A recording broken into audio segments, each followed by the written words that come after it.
Panda. I got broads in Atlanta. Just to me in the family. Credit cards and the scammers. Getting no licks in the band. Assalamualaikum warahmatullahi wabarakatuh. Baiklah, saya akan bercerita tentang maling kundang anak si durhaka. Zaman dulu kala ada sebuah cerita di perkampungan nelayan Pantai Air Manis di Padang, Sumatera Barat. Ada seorang janda bernama Mandi Rubaya yang hidup bersama anak laki-lakinya yang bernama Maling Kundang. Mandi Rubaya sangat menyayangi dan memanjakan Maling Kundang, sehingga Maling Kundang tumbuh menjadi seorang anak yang rajin dan penurut. Ketika Mandi Rubaya sudah tua, ia hanya mampu bekerja sebagai penjual kue untuk mencukupi kebutuhan dirinya dan anak tunggalnya. Suatu hari, Maling Kundang jatuh sakit keras hingga nyawanya hampir melayang, namun akhirnya ia dapat diselamatkan berkat usaha keras ibunya. Setelah sembuh dari sakitnya, ia semakin disayang. Mereka adalah ibu dan anak yang saling menyayangi.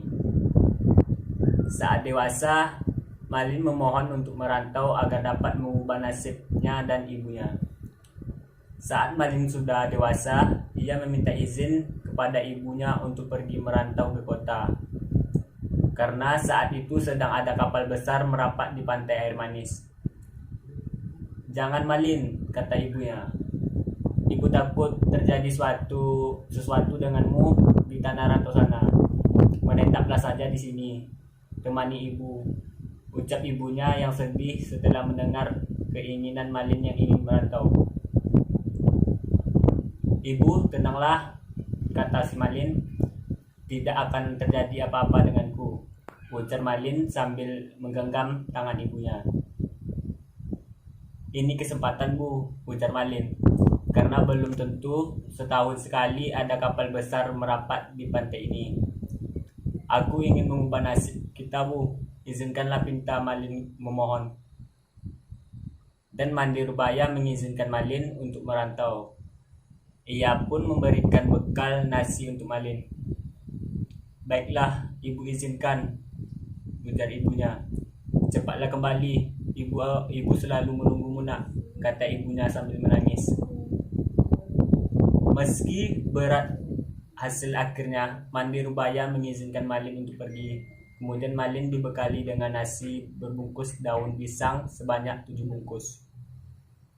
"Untuk bekalmu di perjalanan nak," kata ibunya sambil menyerahkan pada Malin. Setelah itu Maling Kundang berangkat ke tanah rantau meninggalkan ibunya sendirian. Mandi Rubaya yang selalu mendoakan agar Malin selamat dan cepat kembali.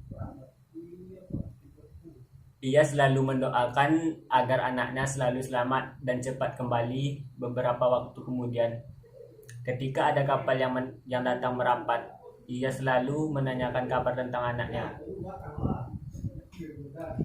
"Apakah kalian melihat anakku, si Malin?" kata ibunya kepada sang nahkoda tersebut. Namun setiap ia bertanya pada awak kapal atau nahkoda, tidak pernah mendapatkan jawaban. Malin tak pernah menitipkan barang atau pesan apapun kepada ibunya. Bertahun-tahun tak ada kabar. Mandi Rubaya mendapat kabar Malin telah menikah dengan putri bangsawan. Bertahun-tahun Mandi Rubaya terus bertanya, namun tak pernah ada jawaban, hingga tubuhnya semakin tua dan kini jalannya mulai terbungkuk-bungkuk. Pada suatu hari, Mandi Rubaya mendapat kabar Malin telah menikah dengan seorang putri bangsawan. Bertahun-tahun pula Mandi Rubaya terus bertanya, namun tak pernah ada jawaban, hingga tubuhnya semakin tua dan kini jalannya mulai terbungkuk-bungkuk. Pada suatu hari, Mandi Rubaya mendengar Malin nahkoda itu memberi kabar bahagia pada Mandi Rubaya. "Mandi, tahukah kau anakmu ini telah menikah dengan gadis cantik, putri seorang bangsawan yang sangat kaya raya," ucapnya saat itu. "Malin, cepatlah pulang kemari nak," kata ibunya. "Ibu sudah tua Malin, kapan kau pulang?" rintinya pilu setiap malam. Ia yakin anaknya pasti benar datang. Benar saja, tak lama kemudian di suatu hari yang cerah dan kejauhan tampak sebuah kapal yang megah indah berlayar menuju pantai. Penduduk desa mulai berkumpul. Mereka mengira kapal itu milik seorang sultan atau seorang pangeran. Mereka menyambutnya dengan gembira. Mande Rubaya amat gembira mendengar hal itu.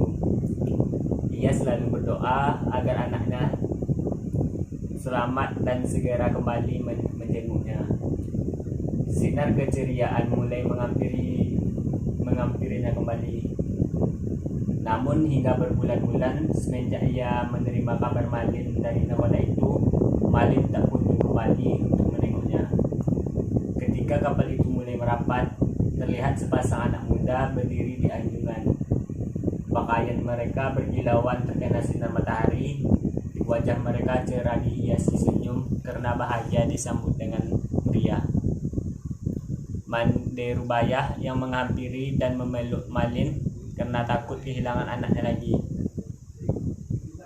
Belum sempat para sesepuh kampung menyambut, ibu Malin tersebut terlebih dulu menghampiri Malin.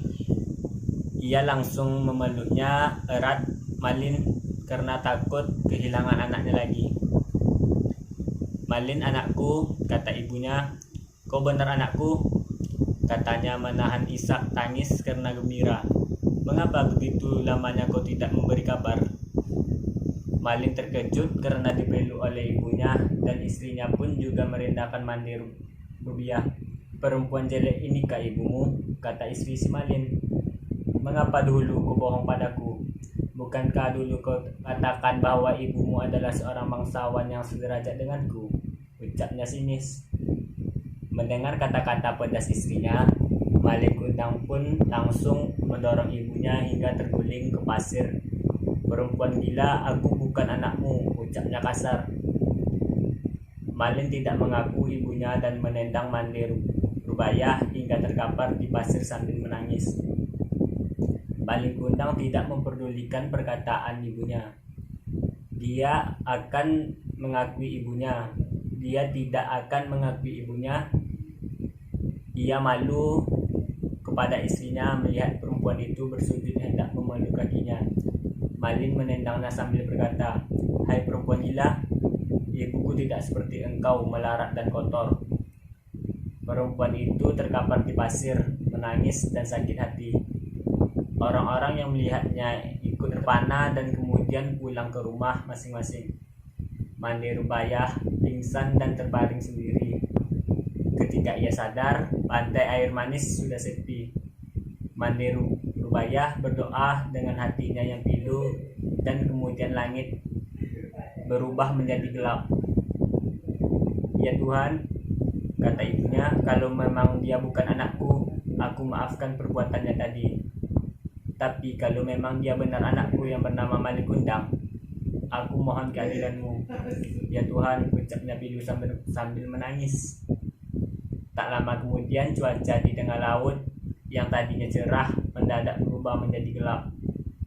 Hujan tiba-tiba turun dengan amat lebatnya.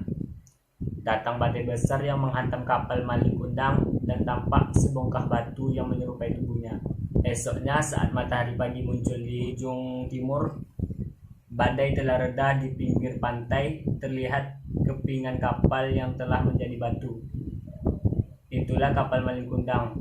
Tampak sebongkah batu yang menyerupai tubuh manusia.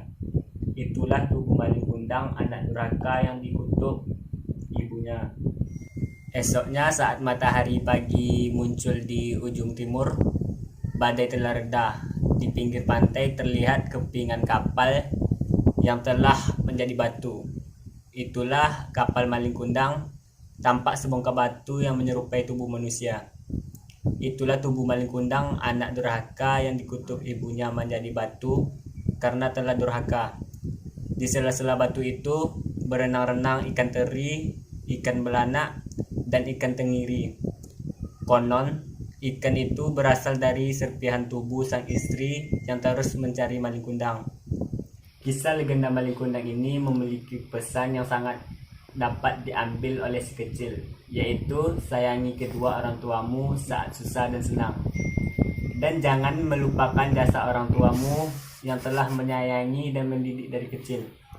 Itulah dongeng tentang Malin Kundang, si anak durhaka.